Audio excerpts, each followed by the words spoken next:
Friends, आप देखे होंगे कि आप 69 बीपीएससी का आज से आपका फॉर्म भरा रहा है, लेकिन इसमें इन्होंने कुछ प्रोसेस को चेंज किया है। उस प्रोसेस को मैं आपको स्टेप बाय स्टेप बता रहा हूँ ताकि आप फॉर्म जब भी भरे तो उसमें आपको गलती ना हो।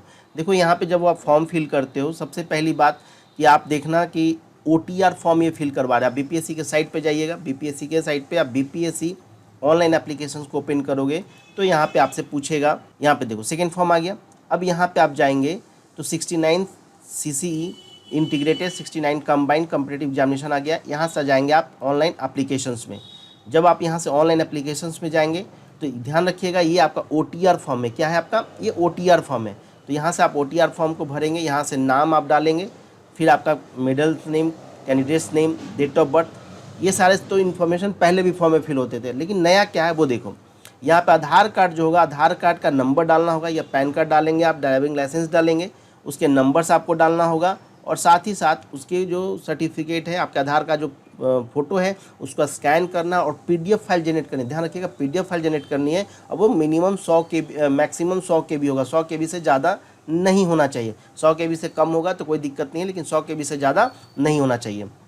दूसरा, जब आप यहाँ पे करेंगे are you a permanent residence origin of state of Bihar, यदि आप इसको यस करिएगा तो यहाँ पे आपको आवास का सर्टिफिकेट मांगेगा। आवासीय सर्टिफिकेट आपको यहाँ पे देना पड़ेगा। दूसरा, आपको उसका इशू डेट, कब वो इशू हुआ है, उसके बाद उसकी स्कैन कॉपी भी आपको लगानी पड़ेगी। यदि आप किसी कैटेगरी से बिलोंग करते हैं, मान लो आप EWS से बिलोंग करते हो, तो आपको अपना कास्ट सेलेक्ट करना पड़ेगा। ठीक है, आपने EWS का सर्टिफिकेट बनवाया होगा, उस सर्टिफिकेट का नंबर देना होगा, फिर उसके किस डेट में वो सर्टिफिकेट आपकी बनी है वो देना होगा, और साथ में आपने कहाँ से इशू हुआ, बिहार से क्या अदर अथॉरिटी से, तो वो आपको अदर सेलेक्ट करना है या बिहार सेलेक्ट करना है, और यहाँ से उस सर्टिफिकेट को भी आप अपलोड करेंगे। ठीक है। दूसरी बात, जो डिजेबल बच्चे हैं उनके लिए यदि आपने यस इसको किया है तो फिर ये आपसे पूछा जाएगा कि डिजेबिलिटी सर्टिफिकेट दीजिए, कब आपका डिजेबिलिटी सर्टिफिकेट इशू हुआ है, किस हॉस्पिटल से इशू हुआ है, और फिर उस सर्टिफिकेट को आपको स्कैन करके यहाँ पे डालना होगा। जब आप ये पूरा इन्फॉर्मेशन फिल कर देंगे तो फिर उसके बाद आपको एक मोबाइल वेरिफिकेशन करनी होगी।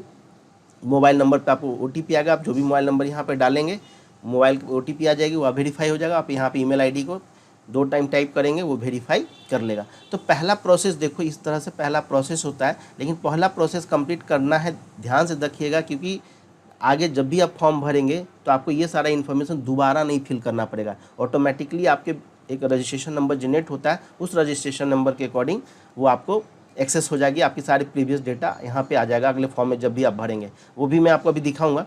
तो ये पहला स्टेप है, इस पहले स्टेप को आपको फुलफिल करना है। ध्यान से देखिएगा, सारे सर्टिफिकेट को 100 KB से कम में आपको स्कैन करवानी है, सबको अपलोड कराना है।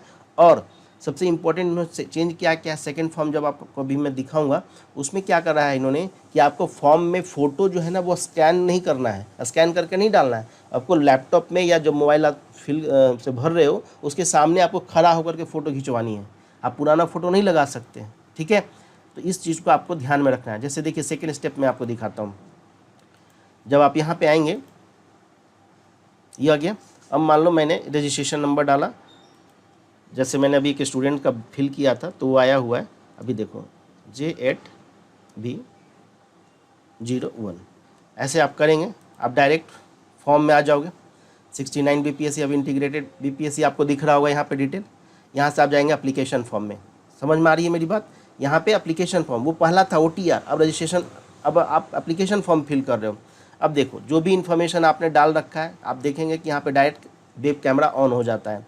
आपको पूरा डिटेल यहाँ पे लेगा, पूरी आपको सर्टिफिकेट जो आपने OTR में डाली है वो भी इन्फॉर्मेशन आपको आ गया।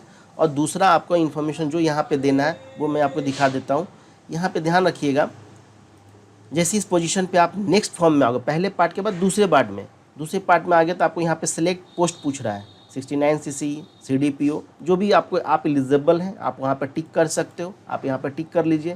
फिर मैट्रिक का पूरा मार्क्स जो पहले फॉर्म में फिल करवाते थे उसी तरह से करवा रहे हैं। नया क्या है, यहाँ पे जो इंटर का मैट्रिक सर्टिफिकेट का पूरा डिटेल आपको देनी है, अपलोड करना है। मैट्रिक का सर्टिफिकेट, इंटर ग्रेजुएशन का सर्टिफिकेट आपको अपलोड करनी है, उसका मार्क्स डिटेल बतानी है।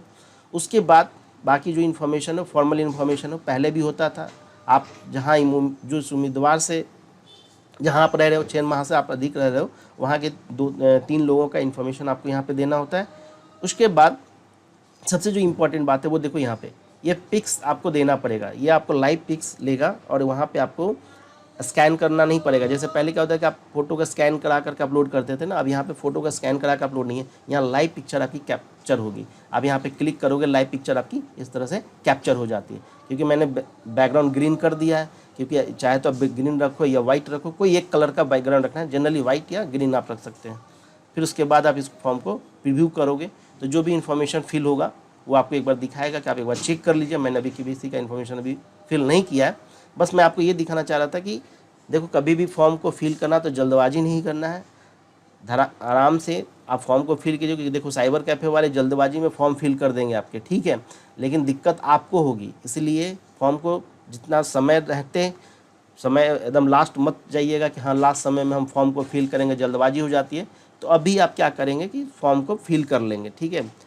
तो ये मेरा प्रोसेस था, मैंने आपको बता दिया कि कहीं कोई कन्फ्यूज़न आपको ना हो, ठीक है। चलिए मिलते हैं अगले वीडियोज़ में।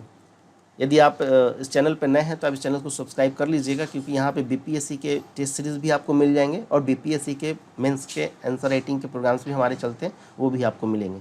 चलिए मिलते हैं।